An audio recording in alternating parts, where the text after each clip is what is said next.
Maintenant, un rapport du Réseau d'aide aux personnes seules et itinérantes de Montréal, ce qu'on appelle le RAPSIM, ce rapport conclut que les escouades mixtes, les escouades qui sont donc composées d'un policier et d'un travailleur social, eh bien que ces escouades ne règlent en rien le problème d'itinérance et au contraire, elles pourraient l'aggraver, ce problème-là. Pour en parler, on joint Marc Parent, qui est chef de la direction au commissionnaire du Québec. Bonjour, Marc. Oui, bonjour Isabelle. Alors, on a souvent dit, et d'ailleurs, on l'a cru, que l'arrivée de ces escouades-là, policiers, travailleurs sociaux combinés, c'était une solution à un problème d'itinérance, mais le rapport dit, au fond, que c'est une fausse bonne idée. Eh bien, je crois qu'il faut prendre acte des recommandations et aussi de l'analyse de ce rapport-là. On a fait, bon, on a pris une méthodologie, dans le fond, qui était dans un objectif de faire un survol là, des différentes interventions, mais aussi de l'ensemble des équipes qui ont été mises en place au cours des 10-15 dernières années.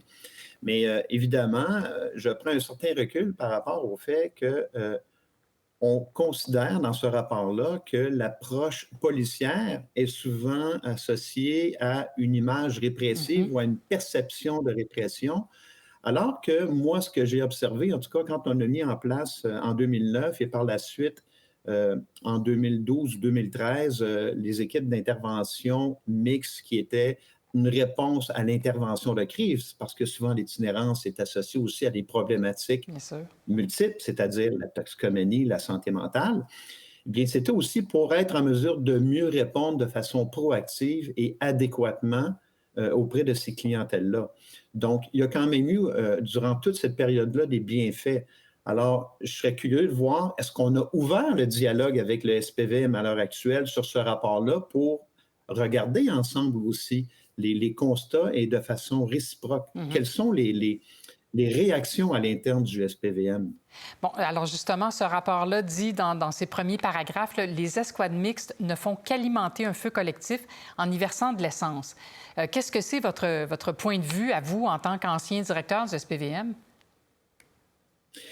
Mes observations de l'époque, et puis je veux rester le plus contemporain possible, mais c'est clair que lorsqu'on a mis ces équipes-là ensemble, je me souviens très bien la proximité qu'ils étaient capables Mhm. d'instaurer auprès des clientèles vulnérables, auprès des hommes et des femmes itinérants et itinérantes, parce que ils ouvraient le dialogue, ils les connaissaient par le prénom, ils étaient en mesure de pouvoir désamorcer des situations et de les référer aussi aux organismes Mhm. d'aide.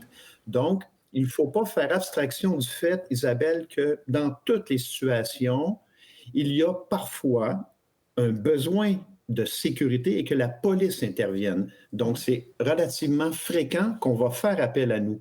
Alors, la proposition actuellement, c'est d'avoir une équipe complètement civile. Mais souvent, l'intervention peut paraître pacifique, mais elle peut rapidement dégénérer. Alors, on doit se poser ces questions-là. On doit prendre acte du rapport, mais je crois qu'on doit Mhm. aussi ouvrir la conversation avec l'ensemble des intervenants pour voir le réalisme d'avoir une entité purement civile comme il est recommandé.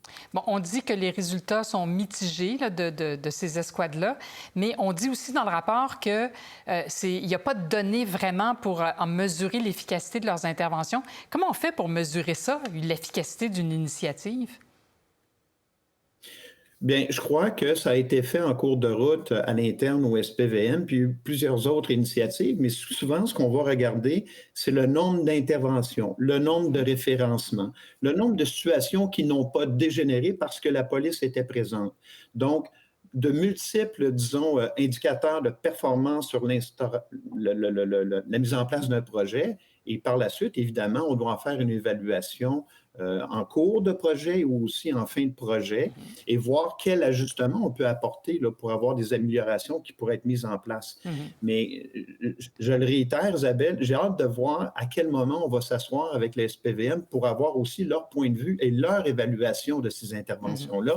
Et je veux aussi dire, on a vu chez Fadi Daguerre, le nouveau chef, une grande sensibilité à l'itinérance. Il l'a démontré, il en a Mhm. été un exemple, il est allé coucher dans les sites justement d'hébergement pour faire la démonstration qu'il s'intéressait à cette situation-là. Mhm. Bon, en terminant, on a peu de temps, mais on voit qu'on demande que ce soit des escouades civiles, sans policiers, qui prennent charge de ça. Est-ce que c'est possible de les laisser complètement en dehors de cette équation-là?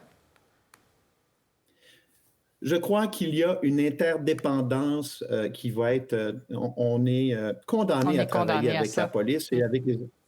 Oui, absolument, parce que je crois qu'on est interdépendants et complémentaires. Donc, c'est de trouver vraiment un équilibre dans ce type d'intervention-là. Mais souvenons-nous que lorsqu'on a amené la mixité aussi des équipes, c'est qu'on voulait être plus rapide dans notre Mm. intervention. Donc, d'avoir le soutien médical en santé mentale et agir plus rapidement pour les prendre en charge plus rapidement. Marc Parent, chef de la direction commissionnaire du Québec, merci beaucoup. Merci, Isabelle. Au revoir.